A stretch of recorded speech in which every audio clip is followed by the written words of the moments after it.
दोस्तों, ये कहानी है एक साधु और एक कंवारी लड़की की। एक डरा देने वाला जंगल था। उसी जंगल में एक बूढ़ा बाबा रहता था। इस कहानी की असल शुरुआत तो तब हुई जब एक रात बूढ़ा साधु अपनी झोपड़ी में बैठा हुआ था। उसी झोपड़ी में एक कंवारी लड़की आ पहुंचती है। साधु के लिए ये एक अनोखी बात थी। उस रात बेहद जोर से बारिश हो रही थी। जंगल में चारों तरफ अंधेरा छाया हुआ था और आसमान से जोरों से बिजली कड़क रही थी। बेहद जोर से बारिश हो रही थी। उसकी वजह से साधु अपनी झोपड़ी का दरवाजा बंद करके अंदर बैठा हुआ था। अचानक से उसकी झोपड़ी पर दस्तक हुई। साधु हैरान होता है। फिर उठकर जब दरवाजा खोलता है तो उसके सामने एक खूबसूरत कंवारी लड़की खड़ी हुई थी। उस लड़की के कपड़े बारिश की वजह से भीगे हुए थे और उसका जिस्म कपड़ों से साफ नजर आ रहा था। साधु उस लड़की से पूछता है, ऐ लड़की, तुम कौन हो? इतने घने जंगल में और इतनी जोर से बारिश हो रही है, तुम यहाँ पर क्या कर रही हो? वो लड़की डरते हुए जवाब देती है उस बूढ़े बाबा को, मैं जंगल के साथ वाले गांव में रहती हूँ। फिर वो लड़की साधु से कहती है, मेरे पीछे कुछ लोग पड़े हुए हैं, वो लोग मुझे मारना चाहते हैं, आप मुझे बचा लीजिए। साधु उस लड़की को अपनी झोपड़ी में बुलाता है और आराम से उस लड़की को अंदर बिठा दिया। फिर बूढ़ा बाबा उस कंवारी लड़की से उसकी कहानी पूछता है। फिर वो लड़की अपनी कहानी उस बूढ़े बाबा को बताती है।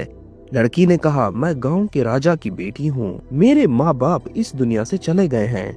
जब से मेरे माँ बाप इस दुनिया से गए हैं, उसी दिन से ये लोग मेरी खूबसूरती पर मरते हैं और ये लोग मुझे पकड़कर मेरी खूबसूरती का फायदा उठाना चाहते हैं, यानी कि मेरे जिस्म को लूटना चाहते हैं। मैं भागकर आपके पास आ चुकी हूँ और अपनी इज्जत बचा ली।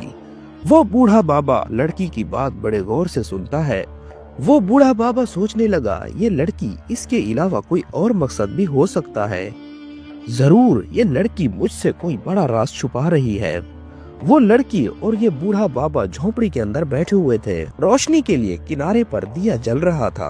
वो साधु एक अरसे से अकेला रह रहा था।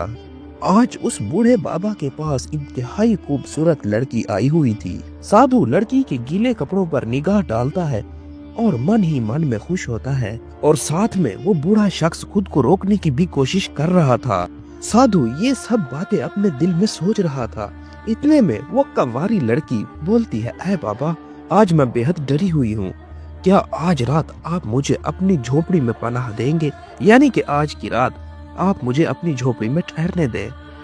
बूढ़ा बाबा भी यही चाहता था। वो खुश होकर कहता है, हाँ बिल्कुल, आप आज रात इस झोपड़ी में रह सकती हो। रात बेहद काली थी और बारिश भी बहुत ज्यादा हो रही थी। वो लड़की उस झोपड़ी में सोने लग जाती है, लेकिन साधु को नींद न आ रही थी। उसका दिल बेचैन था। पहली मर्तबा उसके सोए हुए ख्याल जाग उठे थे। साधु दिल में सोच रहा था, आखिर आज की रात कैसे कटेगी और मैं आज की रात ऐसा क्या करूं? फिर साधु कहता है, आंखें बंद करके सोने की कोशिश करता हूं। लेकिन साधु को कहाँ नींद आने वाली थी। ये सब चीजें देखकर साधु का दिल जोर जोर से धड़कने लगा, क्योंकि उसके जज्बात अब जाग उठे थे। अचानक से किसी की रोने की आवाज आई। जब साधु सुनता है, चौंक कर उस लड़की के पास जाता है। देखता है कि वो लड़की रो रही होती है। साधु उस लड़की से पूछता है, क्या हुआ और तुम क्यों रो रही हो? फिर वो लड़की उस साधु से कहती है, मेरे साथ कुछ ऐसा हुआ है जो मैं किसी को भी नहीं बता सकती। बूढ़ा बाबा जब लड़की की ये बात सुनता है तो बेहद हैरान होता है। बताओ मुझे, ऐसी कौन सी बात है जो तुम मुझे नहीं बता सकती? ऐसा कौन सा राज है तुम्हारा? फिर वो लड़की साधु से कहती है, मैं कोई अच्छी लड़की नहीं हूँ, मैं एक बुरी लड़की हूँ। फिर वो एक ऐसी बात करती है जिसे सुनकर आप भी हैरान रह जाएंगे। वो साधु की तरफ देखती है और वो लड़की उस साधु से कहती है, मैं कोई लड़की नहीं हूँ, मैं एक आत्मा हूँ। जब ये बात साधु सुनता है तो साधु चौंक गया और डर गया। साधु कहता है, अगर तुम आत्मा हो तो मैं ये बात कैसे मान लूं और इसका क्या मतलब है कि मैं एक आत्मा हूँ? लड़की फिर अपनी कहानी बताती है और कहती है, कुछ अरसा पहले की बात है। मैं एक रानी थी, लेकिन एक शख्स मुझसे शादी करना चाहता था जिसे मैं पसंद ना करती थी। लेकिन उसने मुझे पाने के लिए काला जादू किया, जिसकी वजह से मैं उसके चक्कर में फंस गई और उसने मुझसे शादी भी कर ली। लेकिन मैंने उसे पहली रात हम बिस्तरी ना करने दी। फिर मेरा शोहर उसकी वजह से मेरी जान लेने लगा। जब वो मुझे आखिरी वक्त में मारने लगा तो उसने मुझसे एक बात कही थी। उसने कहा था तुम्हारी आत्मा तब तक नहीं मरेगी जब तक तुम किसी नेक साधु से हम बिस्तरी नहीं करोगी। साधु जैसे ही लड़की की ये बात सुनता है उसके पैरों के नीचे से जमीन खिसक जाती है। साधु ये सब बातें सोच ही रहा था, वो लड़की साधु का हाथ पकड़ लेती है और उसे कहती है कि मैं झूठ नहीं बोल रही, अगर तुम मेरे साथ आज की रात नहीं सोओगे तो मैं सारी जिंदगी इसी जंगल में भटकती रहूंगी। साधु लड़की की तरफ देखता है और वो साधु घबराया हुआ था। लड़की कहती है आज रात की बात है, तुम मेरे साथ क्यों नहीं सोना चाहते? तुम मेरे साथ अगर सो जाओगे तो मेरी आत्मा का भटकना बंद हो जाएगा। साधु का जिस्म कांप रहा था, लड़की उसके जिस्म पर हाथ फेरे जा रही थी। इतने में बाहर से आवाज आई। साधु अचानक से उठकर खड़ा हुआ। साधु जब बाहर निकल कर देखता है तो दरख्त के ऊपर एक साया बैठा हुआ था। साधु जब उसे देखता है तो वो साया साधु की तरफ बढ़ता आता है। फिर साधु लड़की की तरफ देखता है और पूछता है आखिर तुम हो कौन? उस लड़की ने कुछ भी ना कहा, खामोश रही। अब वो साया साधु के बेहद करीब आ चुका था। जब वो करीब आया तो साधु सोचता है ये कोई इंसान नहीं है। जब वो साया साधु के बिल्कुल करीब आया तो साधु उससे पूछता है तुम कौन हो? वो साया कहता है मैं वही हूँ जिसने आपके पास इस लड़की को भेजा है। ये वही साया था जिसने लड़की को काले जादू के जरिए पाया था, यानी कि इस लड़की का शोहर। फिर वो साया साधु को डराने लगा। साधु उस साये से कहता है कि तुम्हारे काले जादू का असर मुझ पर तो नहीं होने वाला। फिर साधु उस साये से कहता है तुमने क्या सोचा था, मैं एक खूबसूरत लड़की को देखकर भटक जाऊंगा? साधु ने कहा ये तो हरगिज नहीं हो सकता। साये ने कहा तुम्हारे अंदर भी तो इंसानों वाले जज्बात होंगे। फिर वो साधु लड़की की तरफ देखता है। लड़की अपनी नजरें नीची कर लेती है। लड़की भी अपने दिल में सोचने लगी आखिर मैं ये क्या कर रही थी। वो साया साधु से पूछता है ऐ साधु तुम ये क्या सोच रहे हो? तुम मेरे जाल में फंस चुके हो।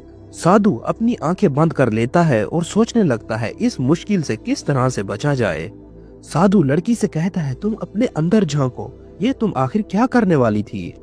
मैंने एक अरसे से किसी लड़की के साथ भी गलत काम नहीं किया, तुम मेरी मेहनत क्यों जाया करना चाहती थी? तुम खुद को संभालो और जरा सा सोचो आखिर मैं क्या कर रही थी। साधु ये सब बातें उस लड़की से कर रहा था। साया उस साधु से कहता है ऐ साधु अब बेहद देर हो चुकी है। लड़की साधु से कहती है मैं कुछ नहीं जानती क्या सही है और क्या गलत, मैं सिर्फ इतना जानती हूँ कि मेरी आत्मा को सुकून मिल जाए। साधु ने लड़की से कहा तुम्हें खुद को पहचानना होगा, अपनी आत्मा के लिए नहीं अपने लिए। साधु अपनी आंखें धीरे से खोलता है और उस लड़की से कहता है ये लड़ाई तुम्हारी खुद की है और तुम्हें ये लड़ाई अकेले लड़नी होगी। साधु की जब ये बात लड़की सुनती है तो वो कहती है तुम सही कह रहे हो, ये लड़ाई मेरे अकेले की है। फिर वो लड़की धीरे से अपनी आंखें बंद करती है। फिर वो साया उस लड़की से कहता है क्या तुम मुझे हराने के लिए तैयार हो? वो लड़की उस साये से कहती है हाँ बिल्कुल मैं तुमसे लड़ने के लिए तैयार हूँ। फिर वो लड़की धीरे से अपना हाथ उठाती है, फिर उस साये को पकड़ने की कोशिश करती है। जैसे ही लड़की ने उस साये का हाथ पकड़ा उस वक्त बेहद जोर से हवा चलने लगी, आंधी आने लगी। फिर वो साया हवा में उड़ने लगा। फिर वो साया अपने आप को बचाने की कोशिश करने लगा। नाजरीन लेकिन अब बेहद देर हो चुकी थी, अब उस साये का बचना मुश्किल था। उस वक्त वो लड़की उस साये को मार डालती है। फिर वो लड़की धीरे से अपनी आंखें खोलती है और अपने सामने साधु को पाती है। फिर वो लड़की साधु से माफी मांगती है और कहती है मुझसे बहुत बड़ी गलती होने वाली थी, आपने मुझे बचाया है, मैं आपका दिल से शुक्र अदा करती हूँ। साधु ने कहा कोई बात नहीं, तुम अब यहाँ से जा सकती हो।